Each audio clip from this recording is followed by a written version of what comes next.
विद्युत सब क्षेत्र रिफॉर्म्स आसू कि से रिफॉर्मटा लोकों ऊपर बोझ नुह जोटा आमर विंश शताब्दी 80 दशक जोटा है रिफॉर्म्स न्यू इकोनॉमिक पॉलिसी तार गोटे जुग पर 14 वर्ष पर इलेक्ट्रिकल रिफॉर्म्स आस इंडिया रे एवं ताकू आम राज्य भी लागू कर किंतु मनमुखी भाव में जोटा उद्देश्य थिला पर्पस जे लोकों को निरवच्छिन्न विद्युत सेवा एवं सेफ विद्युत सेवा एवं ता संगे लोकों को सहनशील विद्युत सेवा जो गुटे रुग्ण हो जाता बाटे जो व्हीलिंग लॉसेस होता कि 56% लॉस होता परिवहन करिबारे से क्षति कंज्यूमर उपरे कहीं लदी दौले बोर्ड बोली रिफॉर्म्स कराला किंतु यूटिलिटी कंपनी माने आसिला परे ओडिसा रे जेमती टाटा पावर बर्तमान अच्छी ता कौन से भली सुफल परिदृष्ट होनी कंज्यूमर मान बोझ लदी लदी आसूची एवं पुणी नुआ भारत सरकार गोटे नुआ पॉलिसी आनिया को जाउछन्ती इलेक्ट्रिक पॉलिसी जार ड्राफ्ट पब्लिकेशन ए 2-4 दिन तले हेछि जो थरे कि कह जाउछि एपरि कि ओईआरसी रेगुलेटरी जो संस्था जेमती ओईआरसी भले अछि से माने भी जदी विलंब कले कंपनी रो कथा उडा को सुनिबा पई ताहले तार इंडेक्स अनुसार ऑटोमेटिक रिविजन हो टैरिफ से आहरी डेंजरस कथा विपज्जनक कथा तेणु एथिरे आमर कंज्यूमर उपभोक्तार स्वार्थ केवल सुरक्षित रहे एवं आम राज्यर दृष्टि रखिक आम हाइड्रोइलेक्ट्रिसिटी मैन्युफैक्चरिंग रेट होची कम आम थर्माल पावर को कंजप्शन करुचे एड पॉल्यूशन भी भोग करुचे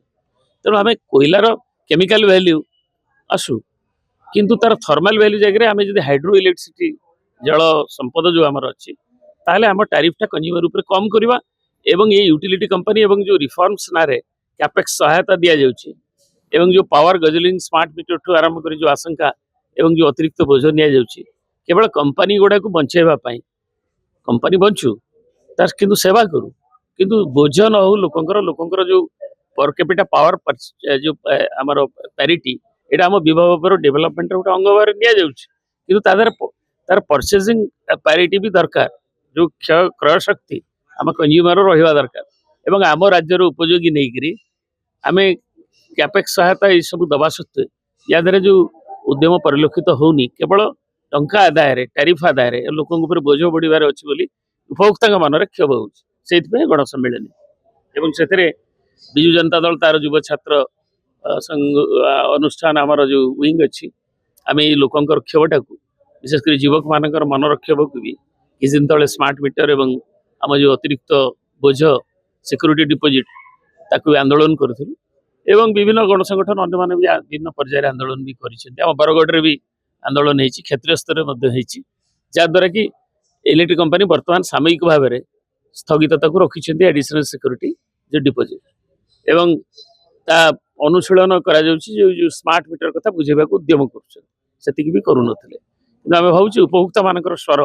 मिलित स्वर विजु जनता दल लोकों संगे अच्छी एवं से स्वर आहरी शाणित।